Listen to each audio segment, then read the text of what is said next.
ब्राह्मण तो सब से भीमराव अम्बेडकर को उठाया, चंद्रगुप्त को बनाया चाणक्य ने। ब्राह्मण का तो डीएनए में है कि सबको उठाना, जो भी जिस लायक है, जिस योग्य है, उस योग्य उसको बना। देश को ब्राह्मण ही बचा सकते, सनातन को भी ब्राह्मण को बचाने के पीछे मेरा यह उद्देश्य भी नहीं है कि किसी दूसरे धर्म के साथ, आध्यात्म के साथ, लेकिन ऐसा नहीं है कि उसका बंधुआ भोजन हो गया। हमको जो अनुभव होता है, और ब्राह्मणों में भी ये बात आने लगी है, जितना खून पसीना सींच करके हमने भाजपा को बढ़ाया, अब जो अभी का जो भाजपा है वह वास्तव में हमको उपेक्षित और अपमानित वैसे ही कर रही है जैसे कोई अन्य जाति लोग उससे पिछड़ा और दलित करेंगे, लेकिन सवर्ण को, खासकर ब्राह्मण में जो गरीब है वो तो सुलभ शौचालय में नौकरी करने का ब्राह्मण सभा चला नहीं, ऐसा नहीं है। मैथिल ब्राह्मण महासभा पूरा बाल हटाओ ये भी नारा कभी जब लगा उसकी पुनरावृत्ति हो रही है। हिस्सेदारी, उसकी होती भागीदारी नौकरी में, प्रतिभा में, तो हम लोग ये मानते हैं कि प्रतिभा का जब अपमान करेंगे आप तो यह देश 1 करोड़ है बिहार में, 1 करोड़, हाँ 7.8% है हम लोग। अनुमान था, अभी तो आ रहा है गणना ना, पता चल जाएगा। भूमिहार को थोड़ा अलग किया है, इसलिए थोड़ा कम समझ में आएगा, लेकिन है ना, निश्चित रूप से समझ में आ जाएगा। तो 4 महीना में समझ में आ जाएगा कि ब्राह्मण का अलग वोट होना चाहिए, मैं उसका भी विरोध करता हूँ, एकदम नहीं होना चाहिए। हम तो कहते हैं भूमिहार ब्राह्मण का भी वोट नहीं होना चाहिए, वो भी ब्राह्मण नहीं होना चाहिए, ठीक है, उससे हम लोगों की ताकत समझ। परशुराम जयंती है और परशुराम जयंती की सभी को शुभकामनाएं। इस उपलक्ष्य में बेनीपट्टी में मंदिर का उद्घाटन और एक शोभा यात्रा का आयोजन हो रहा है, और इस अवसर पर मेरे साथ अभी मौजूद हैं राष्ट्रीय ब्राह्मण महासभा के देश अध्यक्ष, साथ ही परशुराम सेवा संस्थान के सर्वे सर्वा। बिहार में जातीय जनगणना चल रही है, चुनाव भी करीब है, सामाजिक और जातीय रणनीति जो बिहार की है वो दिखाई जा रही है, और इस सब में ब्राह्मण समाज की जो भूमिका होती है और जो ब्राह्मण समाज को लेकर के पिछले कुछ समय से स्थितियां बनी है, उन सारी बातों को, साथ ही राष्ट्रीय ब्राह्मण महासभा की, परशुराम सेवा संस्थान की अपने समाज के लिए, साथ साथ दूसरे समाज के लिए क्या भूमिका रहेगी, इस पर विस्तार से बात करेंगे। हमारे साथ हैं अभी आशुतोष जी, लेंस.live पर, लेंस न्यूज़ पर आपका स्वागत है। सबसे पहले आपसे जानने की इच्छा मेरी होगी, आशुतोष जी, ब्राह्मण महासभा को लेकर कहां से चले, अभी कहां पहुंचे? ब्राह्मण महासभा विगत 17 वर्षों से 2006 से प्रारंभ हुआ था। हम लोग झंझारपुर कंपनी से ही प्रारंभ किए थे, और कुछ पत्रकार मित्र के सुझाव मार्गदर्शन पर प्रारंभ हुआ था कि हम लोग इस समाज के उन्नति के लिए कुछ करें। यह सिलसिला लगातार चलता रहा, और आज देश के प्रायः 15 राज्यों में हम लोग हैं। बिहार के तो 38 जिला के सभी प्रखंडों तक हम लोग चले गए, और देश के तकरीबन 15 राज्यों में अब हम लोग कार्यरत हैं। कोशिश है कि 2023 में पूरे देश में सर्वत्र व्याप्त प्रचार पूरा संगठन हो जाए। अभी सदस्यों के संख्या के आधार पर इसका विस्तार ये कितना आकार पे है, कितना बड़ा है ये? सदस्यों की संख्या हम लोगों की जो है वो प्रायः हर प्रखंडों में 25-50 लोग हैं, लेकिन उनका कैलकुलेटिव जो गणना होना चाहिए इसका वह हम लोग अभी इसलिए नहीं कर रहे हैं कि हम लोग अभी तक भावनात्मक संगठन का विस्तार किए हैं। भावनात्मक संगठन विस्तार में जितने ब्राह्मण हैं हम सबको सदस्य मानते हैं, जो जमुना ब्राह्मण हैं वो सबको हम ऑलरेडी सदस्य मान के चल रहे थे। लेकिन पिछले वर्ष हम लोगों की एक मीटिंग हुई थी पटना में, उसमें हुआ कि बिहार राज्य में सबसे पहले ब्राह्मण अनिवार्य सदस्यता अभियान चलाया हुआ। तो हम लोग भावनात्मक मान ही रहे हैं कि सब लोग सदस्य हैं इस संगठन के। तो हम लोग जो जन्म लिया है ब्राह्मण, जन्मना इसका नामकरण हो गया, और मरणासन जो वृद्ध हैं वहाँ तक को हम लोग एक डाटाबेस तैयार कर रहे हैं ब्राह्मण अनिवार्य सदस्यता अभियान करके, और वो कहाँ है, किस स्थिति में है, शादी हुआ कि नहीं हुआ, उनका गोत्र क्या है, और वो क्या है, उनकी आर्थिक स्थिति क्या है। इसका उद्देश्य क्या था जब आपने इसकी शुरुआत की, क्या उद्देश्य अभी आपको लग रहा है बलीभूत हो रहा है? उसका सबसे पहला उद्देश्य था कि ब्राह्मण सभी वोट के लिए जाना जाता है, वसुदेव कुटुंबकम के लिए जाना जाता है, लेकिन राजनीतिक कारणों से ब्राह्मणों को उपेक्षित करने के लिए और अपना वोट बैंक बनाने के लिए ब्राह्मण की परिभाषा गलत ढंग से व्याख्या कर दी गई थी, और आज़ादी के बाद लगातार यह क्रम जारी था। तो हम लोगों को लगा कि नहीं, ब्राह्मण वास्तव में जो ब्राह्मणत्व है उसको परिभाषित करने के लिए एक ठोस मजबूत संगठन होना चाहिए।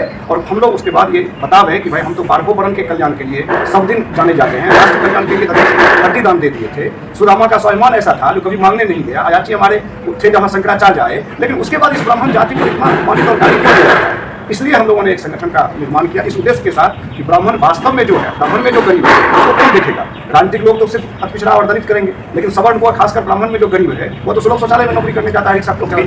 पिछले कुछ सालों से, जितने सालों से आप काम कर रहे हैं, कुछ लोग ये भी कहते हैं कि आप ब्राह्मण, जैसे नाम है राष्ट्रीय ब्राह्मण महासभा न करके आप मैथिल ब्राह्मण सभा चला। नहीं, ऐसा नहीं है, मैथिल ब्राह्मण महासभा कभी नाम नहीं आया। मिथिला ब्राह्मण महासभा के नाम से तो और चला रहे हैं, लेकिन हम लोगों का तो जहानाबाद में, बक्सर में, रोहतास में सब जगह संगठन है। तो इसको किसी भी कांचपुर, साकलदीपी, मैथिल में बांटा नहीं जा सकता। हम लोग पूरे ब्राह्मणों को एक मानते हैं और हम लोग ब्राह्मण महासभा चलाते हैं, उसमें कोई डिवीजन नहीं है। इसमें मैथिल ब्राह्मण की कोई प्राथमिकता नहीं ना है कि किसी ब्राह्मण की प्राथमिकता नहीं है, किसी को इग्नोरेंस नहीं है, सबकी प्राथमिकता है। और किसी का भी मतलब सीधा ये नहीं है कि अब ये साकलदीपी का है या मैथिल का है। ब्राह्मण पूरे समग्रता में पूरे ब्राह्मण को लेके चल रहे हैं। ब्राह्मण चाहे वो दक्षिण भारत का ब्राह्मण हो, चाहे यहाँ का हो, पूरे देश के ब्राह्मणों को एक करने का ये संगठन है। बिहार में जातीय गिनती चल रही है, ठीक है, इसको ब्राह्मण महासभा कैसे देखता है? उसका इम्पैक्ट आपको लगता है कि होगा आने वाले समय में? देखिए, जातीय जनगणना जिस उद्देश्य से किया जा रहा है और उसमें जो बोला जा रहा है कि जिसकी जितनी हिस्सेदारी उसकी उतनी भागीदारी नौकरी में, प्रतिभा में, तो हम लोग ये मानते हैं कि प्रतिभा का जब अपमान करेंगे आप तो यह देश विकसित नहीं करेगा। प्रतिभा चाहे अक्षरा में हो, चाहे दलित में हो। आज IAS IPS बनते हैं। अभी देखिए ना, अक्षरा में एक नेता हो गए हैं RCP सिन्हा, वो अपने प्रतिभा के बल पे IAS हुए थे, वो रिजर्वेशन से IAS नहीं हुए थे। तो ऐसा यदि किसी जाति वर्ग में है तो उसकी प्रतिभा का सम्मान होना चाहिए। और वो ये लोग क्या कर रहे हैं, जिसकी जितनी हिस्सेदारी उसकी उतनी भागीदारी, ये जब करेंगे तो देश जो है। ब्राह्मण महासभा ऐसे लोगों को भी प्रश्रय, ऐसे लोगों की भी प्रतिभा को उत्साहित करता है जो आपके ब्राह्मण समाज से नहीं है। हाँ, निश्चित, हर एक प्रतिभा का सम्मान। ब्राह्मण तो सब दिन से भीमराव अम्बेडकर को उठाया, चंद्रगुप्त को बनाया चाणक्य ने। ब्राह्मण का तो DNA में है कि सबको उठाना, जो भी जिस लायक है, जिस योग्य है, उस योग्य उसको बनाना। तो हम लोग उसी बात काम करते हैं, चाहे किसी जाति वर्ग धर्म से हो। तो फिर ब्राह्मण समाज को, खासकर ब्राह्मण समाज को, सवर्ण में ब्राह्मण समाज को जातीय गणना से घबराने या डरने की जरूरत है? हमको नहीं लगता। हमको इसलिए नहीं लगता है कि आज़ादी के 70 साल में जो भीमराव अम्बेडकर ने 10 साल आरक्षण दिया, उसको बढ़ाते बढ़ाते बढ़ाते ये लोग अनगिनत कर चुके हैं। आज जो जनगणना कर रहे हैं, जनगणना इसलिए कर रहे हैं कि जिसकी जितनी भागीदारी उसकी हिस्सेदारी मैं बार बार कर रहा हूँ, उससे उनका राजनीतिक लाभ है। वो अपने राजनीतिक लाभ के लिए कुछ करेंगे, जाना जाता है। असल राष्ट्रभक्त ब्राह्मण नहीं होता है। तो हम लोग उसके लिए तो जरूर करेंगे कि भाई प्रतिभा का सम्मान करो, बहुत हुआ। अब मान लीजिए SC/ST एक्ट है। SC/ST एक्ट क्या है? 22% वर्सेस 78% है। 78% लोग पीड़ित हैं उससे किसी न किसी तरीका से, ठीक है। वो 22% को खुश करने के लिए मोदी जी भी अध्यादेश ले आए सुप्रीम कोर्ट के अगेंस्ट में। तो हमारा कहना है कि हम लोगों के लिए कोई नहीं है, देश के लिए कोई नहीं है। देश के लिए इस समाज है और निश्चित रूप से ब्राह्मण ही उठेगा। हमारा स्लोगन भी बता गया है, देश बचाने के लिए ब्राह्मणों को एक होना, खुद के लिए नहीं। इसी संदर्भ को देखते हुए जो भी पिछले 2-3 सम्मेलन हो चुका है, ब्राह्मण स्वाभिमान सम्मेलन, इसके पीछे यही उद्देश्य है। निश्चित इसके लिए यही उद्देश्य है कि इस देश को ब्राह्मण ही बचा सकता है, सनातन को भी ब्राह्मण ही बचा सकता है। सनातन को बचाने के पीछे मेरा यह उद्देश्य भी नहीं है कि किसी दूसरे धर्म के साथ हम लोग विरोध करें, क्योंकि सनातन यह नहीं सिखाता है। बिहार में ब्राह्मण जो है राजनीतिक रूप से खुद को अभी कहाँ देता है? कहीं नहीं, कहीं नहीं है। ये स्वीकारने में हमको कहीं तकलीफ नहीं भाजपा है। वाले गेरुआ वस्त्र पहनते हैं, भगवा झंडा, और जो जिस तरह की उनकी यह कार्यशैली है, ब्राह्मण है उसको लेकर के दिखाने का प्रयास होता है कि भाजपा और ब्राह्मण एक कलर में, ऐसा है क्या? नहीं, देखिए, कोई विकल्प नहीं है तो ब्राह्मण किसी के साथ, पहले कांग्रेस के साथ, आज भाजपा के साथ है। लेकिन ऐसा नहीं है कि उसका बंधुआ वोटर हो गया ब्राह्मण। हमको जो अनुभव होता है, अब ब्राह्मणों में भी ये बात आने लगी है, जितना खून पसीना सींच करके हमने भाजपा को बढ़ाया, अब जो अभी का जो भाजपा है वह वास्तव में हमको उपेक्षित और अपमानित वैसे ही कर रही है जैसे कोई अन्य दल कर रहा है। निश्चित रूप से इस पर विवेचना हो रहा है। हाँ, एकाएक नहीं बदलेगा, यह भी हमको मालूम है। लेकिन यह बात आ रही है कि जब सुप्रीम कोर्ट का निर्णय भाजपा बदल सकती है, तो इसका मतलब तो वह देश हितैषी नहीं, वो भी वोट बैंक की कोशिश करती है। जो तुष्टिकरण कांग्रेस करती थी, वही तुष्टिकरण आज भाजपा कर रही है। ब्राह्मण महासभा कभी ऐसा विकल्प दे सकता है जो राजनीतिक दृष्टिकोण से जो है समाज के लिए खड़ा हो?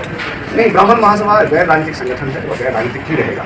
लेकिन राजनीति की दशा दिशा, लोकतंत्र में किसी भी समाज का विकास तभी संभव है जब उसकी राजनीति की दशा दिशा तय करने में उसकी भूमिका।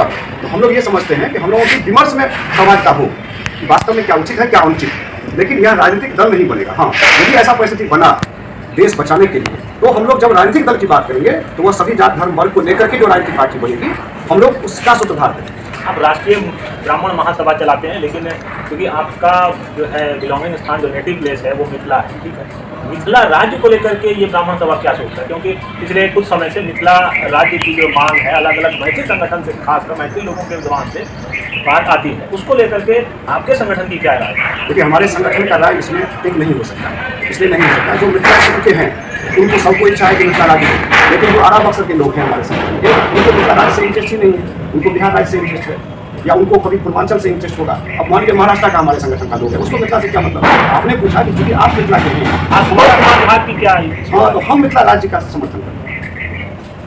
बात लगातार पत्रकारिता में जब मैं आया और इसके बाद से अब तक लगातार दो शब्द सुनता हूँ, मनुवादी और ब्राह्मणवादी। मनुवादी और ब्राह्मणवादी शब्द से ब्राह्मणों को चोट पहुंचाया जाता है या उसका प्रतिकार किया जाता है, इसके पीछे क्या तर्क है?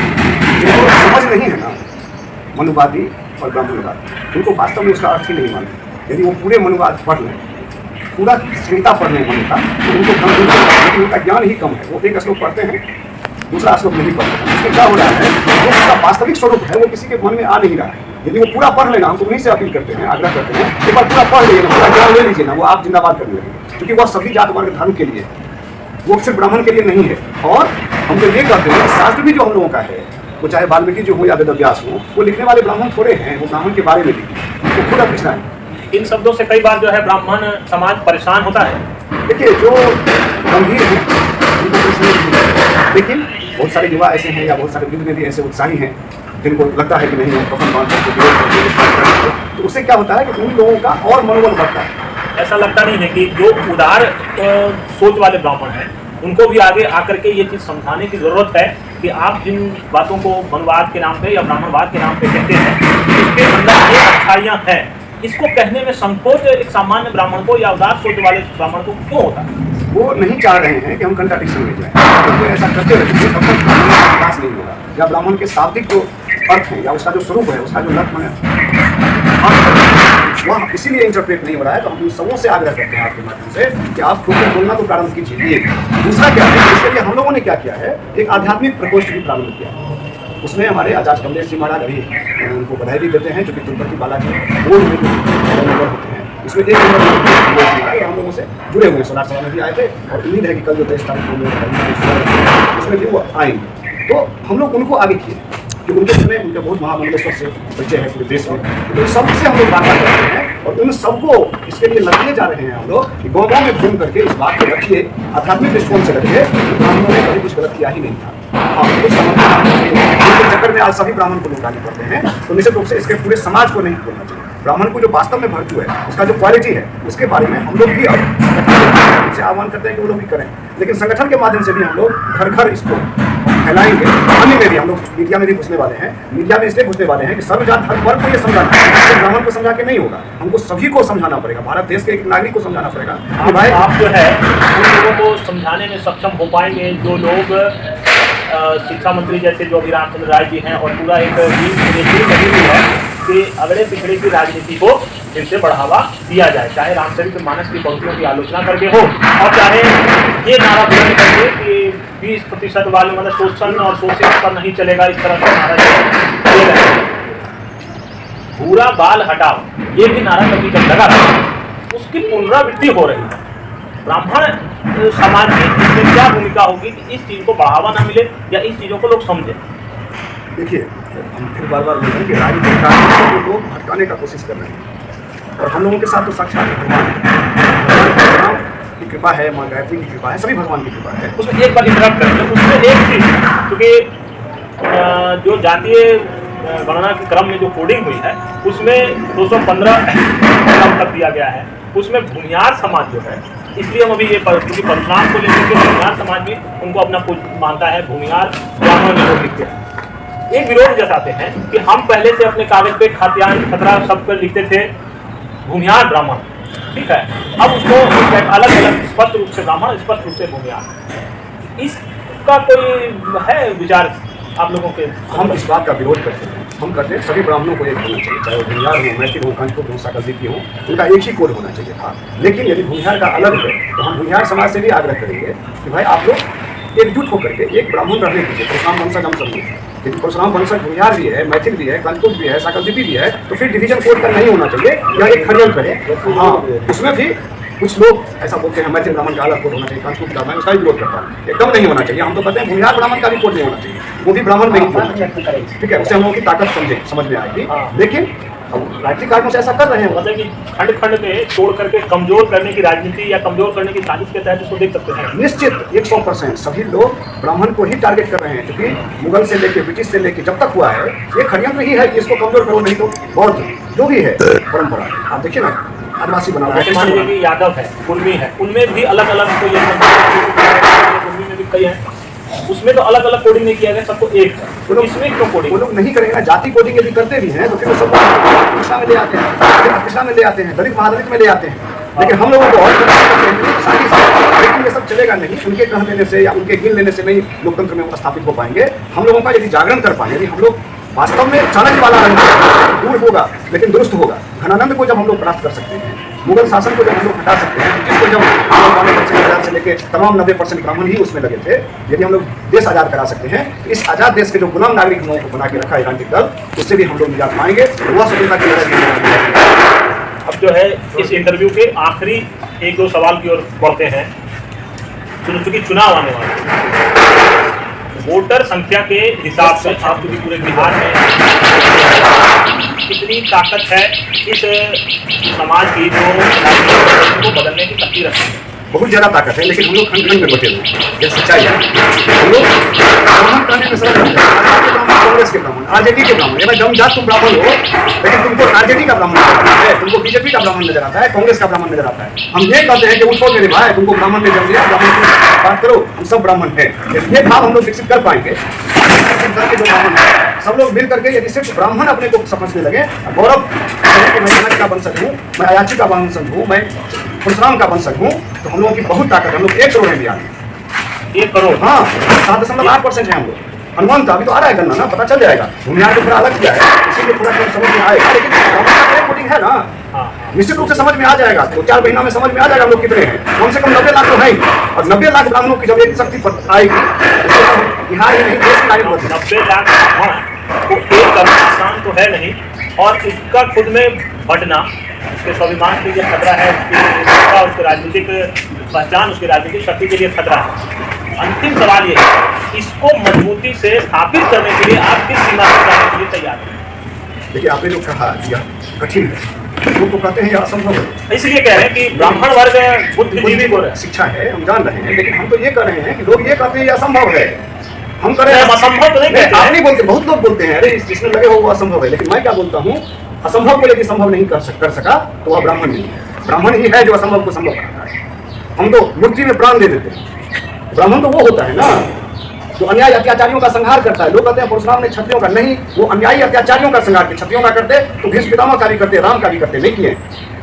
गलत इंटरप्रेट कर दिया है लोगों ने। हमारा कहना है कि ब्राह्मण वो होता है जो असंभव को संभव कर दिखाता है। यदि उसमें मनोबल का कमी है, इसका मतलब उसमें डीएनए में कमी आई है। कहीं ना कहीं उसके खान पान, रहन सहन, उसके संस्कृति में कुछ घुस गया है, जिसके चलते वो लीडर नहीं हो रहा है, खुल के नहीं बोल रहा है। हम उसको खुल के बोलने के लिए उत्साहित कर रहे हैं 17 सालों से। और आपने कहा कि क्या यह हो पाएगा?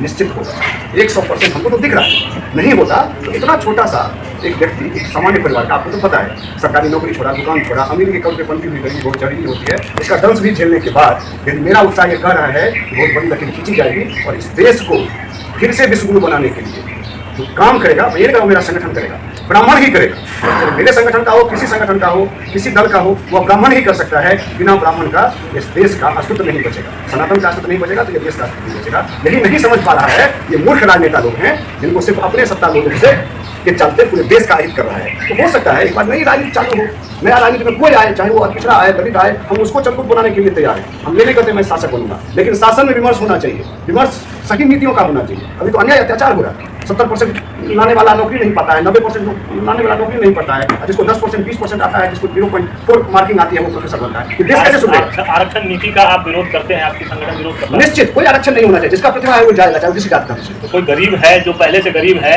सताया हुआ है, उसके उत्थान के लिए, उसके उत्थान के लिए तो पिछड़ा दलित कल्याण बोर्ड सब कुछ है ही ना। हम लोगों के टैक्स का जो भी पैसे वाले हैं, चाहे वो किसी जाति का हो, लेकिन ज़्यादा हम लोग भी हैं। इसमें कोई बीच का रास्ता, जैसे सुप्रीम कोर्ट ने एक बार क्रीमी लेयर की बात कही थी, उसको उसके तरफ बढ़ने का है रास्ता? है, लेकिन राजनीतिक लोग नहीं बनने देंगे ना, क्योंकि उन लोगों को तो गरीब ही रखना है। और जो सक्षम हो गया है, सालों से समझाना है कि तुम उनको वोट दिलाते रहो, तो वो उसके फायदा के लिए काम करे, देश के लिए नहीं कर रहे ना। सुप्रीम कोर्ट देश के लिए सोचता है, सुप्रीम कोर्ट देश के लिए सोचता है, राजनेता लोग देश के लिए नहीं सोचते, इसलिए उसके नियम को बदल दें।